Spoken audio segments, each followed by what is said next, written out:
Muy buenas tardes, queridos hermanos, queridas hermanas.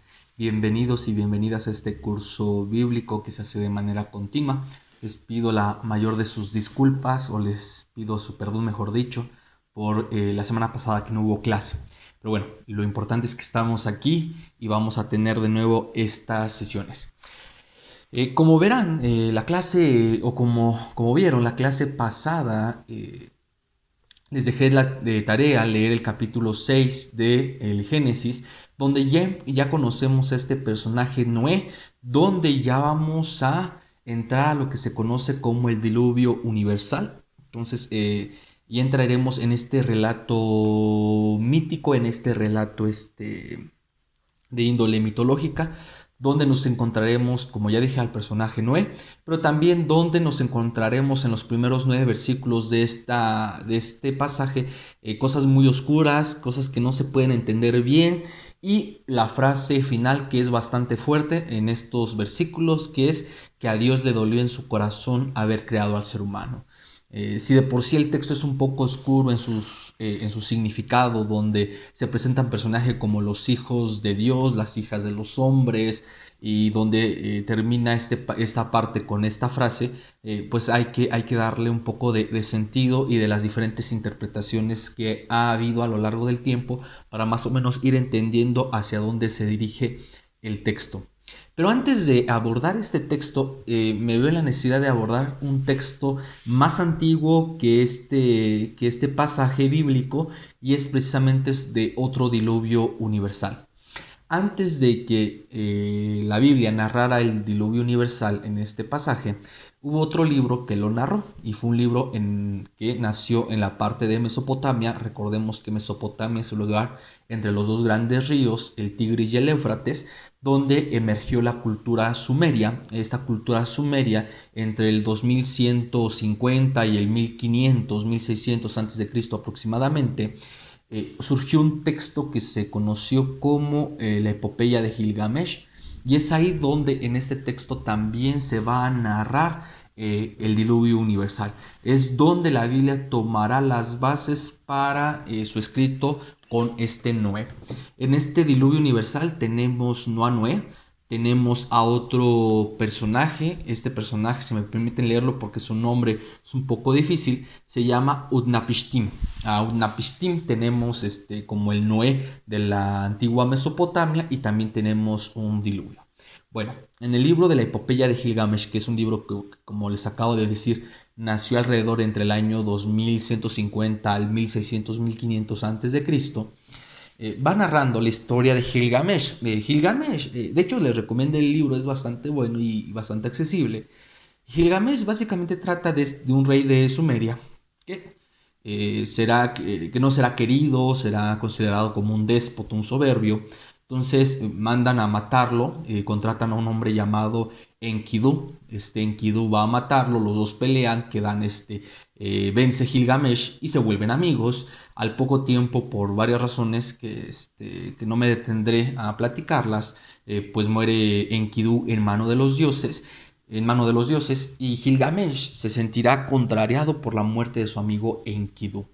Gilgamesh, al ver la muerte de su amigo Enkidu, tendrá miedo de la muerte, se pregunta el sentido de la vida, el sentido de la existencia, y hace todo un recorrido inmenso, toda una epopeya, precisamente buscando el significado de la vida, pero más importante, buscando la inmortalidad. Al buscar la inmortalidad se encontrará con este personaje llamado Utnapishtim, y Utnapishtim le dará algunos retos para que alcance la inmortalidad. Entre ellos es quedarse despierto 6 días, 6 noches. No lo consigue. Luego que cuide una planta, tampoco lo consigue. Y entonces Gilgamesh no podrá alcanzar esta inmortalidad. Pero cuando Gilgamesh conoce a Utnapishtim, Utnapishtim le cuenta su historia de cómo él alcanza la inmortalidad. Y Utnapishtim alcanza junto con su mujer la inmortalidad de la siguiente manera. Estando los dioses, aún no se sabe por qué los dioses deciden hacer el diluvio. El texto de Gilgamesh no dice por qué los dioses mandan el diluvio. Sin embargo, en textos posteriores narrará que el diluvio se hará bajo la siguiente circunstancia. Los dioses antes de la creación de los seres humanos tenían que trabajar la tierra, entonces extenuados y hartos de ellos de trabajar la tierra, crean al ser humano para que ellos la trabajen. El problema será que los humanos empezarán a esparcir, empezarán a reproducirse y harán mucho ruido y no dejará dormir a los dioses por tanto ruido que haces, sobre todo al dios Enlil. Entonces los dioses se desesperarán porque no pueden dormir por el ruido que hacen los seres humanos. Entonces mandan plagas, mandan sequías para que muera parte de la población, pero aún así no se reduce el ruido. Entonces finalmente deciden acabar con los seres humanos, acabar con los seres humanos con un diluvio. Entonces, esto no viene en el poema de Gilgamesh, sino que serán relatos posteriores explicando por qué se da el diluvio. Posteriormente, Utnapishtim va narrando que los dioses planean destruir la tierra, mandando un diluvio.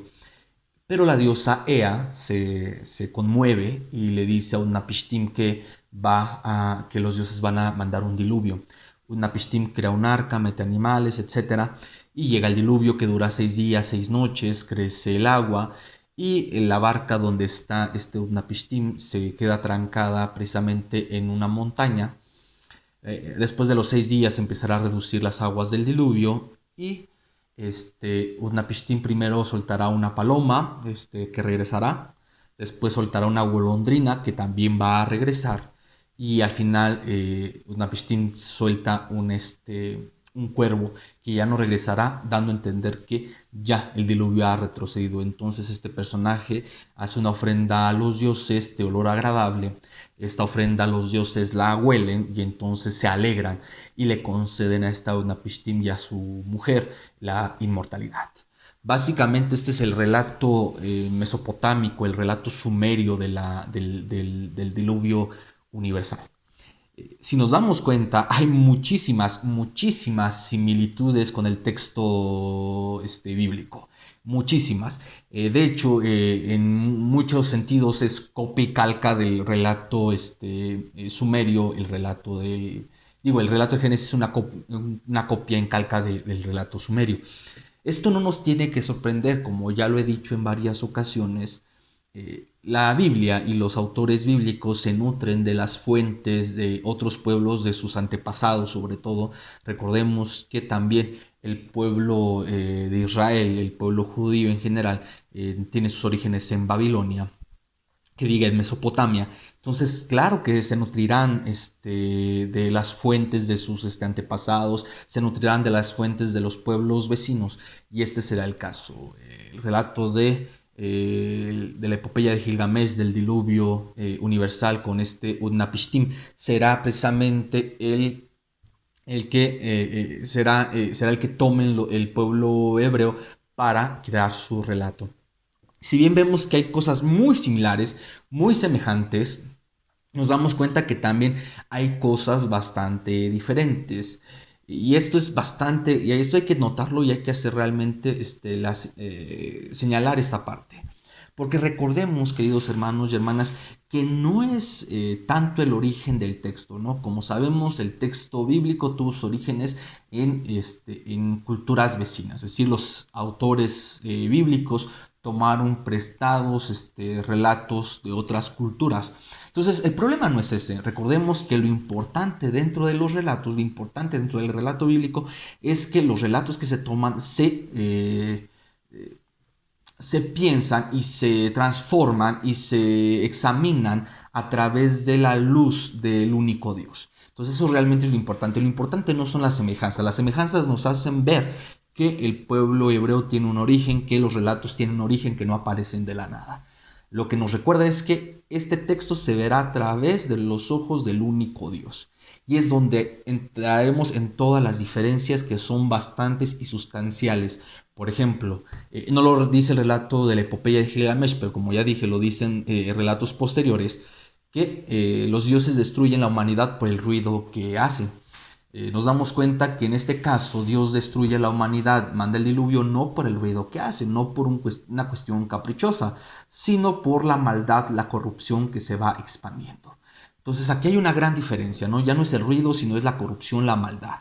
En este caso nos damos cuenta también semejanzas con Noé, con Napishtim, pero Noé no va buscando la inmortalidad, no consigue la inmortalidad y de hecho no espera la inmortalidad.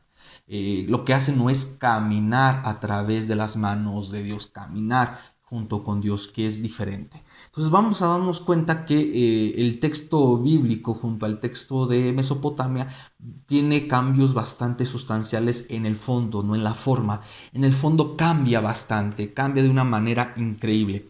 Y esto hay que tenerlo porque una de las cosas que de repente nos pueden decir o de repente nos pueden llegar es precisamente que hay en otras culturas mitos del diluvio. Sé que en otras culturas hay mitos del diluvio, no voy a meter en eso porque no es del interés en este momento, pero sí por lo menos en la cultura que generó el mito de donde los hebreos tomarían su relato, y es precisamente esta epopeya de Gilgamesh, que hay que notar también que la epopeya de Gilgamesh es la primera epopeya en ser escrita, o de la que se tiene registro, mejor dicho, ¿no?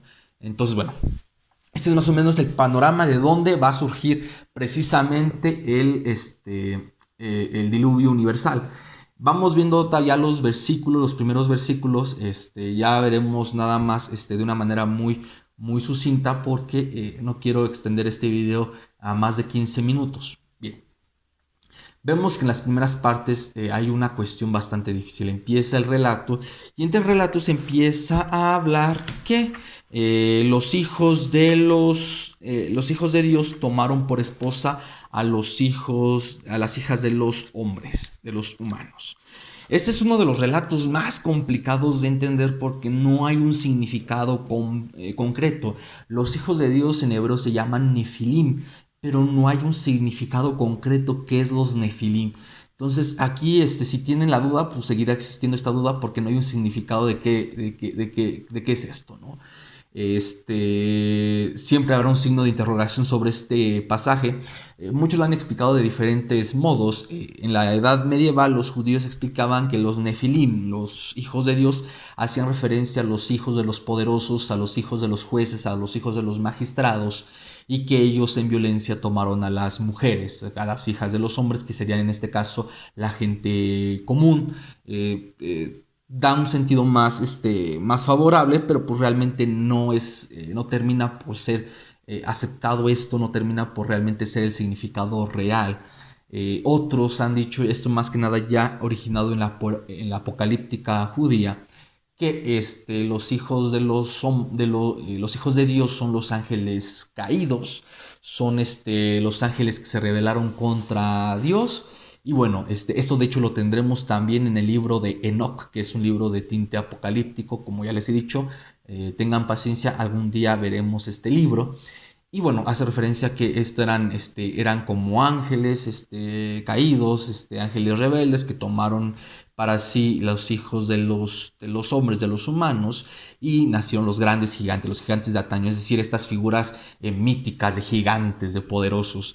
De hecho, la película de Noé, que un día les recomendé ver, se ven estos nefilim, estos gigantes también, que pueblan la tierra, ¿no? Estos grandes héroes, estos grandes personajes. No termina tampoco por ser concreto esta parte, no termina por ser esto es lo más seguro que pudo haber significado, porque recordemos que si toma el texto fuentes de otras culturas, seguramente tomó esta fuente de otras culturas para significar algo aún más fuerte, que es que la corrupción del mundo se estaba llegando a su punto culmen, es decir, la maldad humana estaba llegando a su límite. Eso es lo que significa el texto, lo que quiere implicar, que de hecho se dan cuenta, el texto va siguiendo y dice que Dios dice: mi espíritu ya no contenderá con el espíritu de los humanos, ya su vida solo será de 120 años. Es decir, hay una reducción drástica de la vida, de los años. Antes los humanos vivían 900 años, ¿no? Ahora vivirán solo 120 años, entonces hay una reducción significativa en la vida humana. Esto para limitar también el tiempo de corrupción, de maldad. Pero bueno, sigue habiendo una maldad que se va expandiendo, una corrupción. Lo hemos visto desde que Adán y Eva tuvieron su error, pecaron en el huerto del Edén. donde cometieron su pecado, hasta el fratricidio de Caín contra Abel, la descendencia de Caín que se va haciendo cada vez más violenta, y en este caso ya vemos cómo los hijos de Dios toman por esposa a los hijos de los hombres, que vuelvo a lo mismo, significa que la tierra se va corrompiendo cada vez más y de una manera más profunda. Aquí nos vamos a quedar nada más con este significado, porque a partir de ahí vamos a entender lo que dice la última parte del texto, donde Dios se dolió en su corazón y qué significa esta frase. Pero bueno, ya tenemos los orígenes del texto del diluvio, ya tenemos los primeros versículos de esta parte, entonces sigamos reflexionando sobre el capítulo 6. Les mando un fuerte abrazo, pásenla bien, tengan excelente noche, y como saben, cualquier duda, comentario que tengan, pueden dejármela en la caja de comentarios de YouTube, en la página de comentarios de Facebook, en inbox, tanto de la página de la parroquia como en mi inbox personal. Les mando un fuerte abrazo, pasen excelente noche, Dios los bendiga.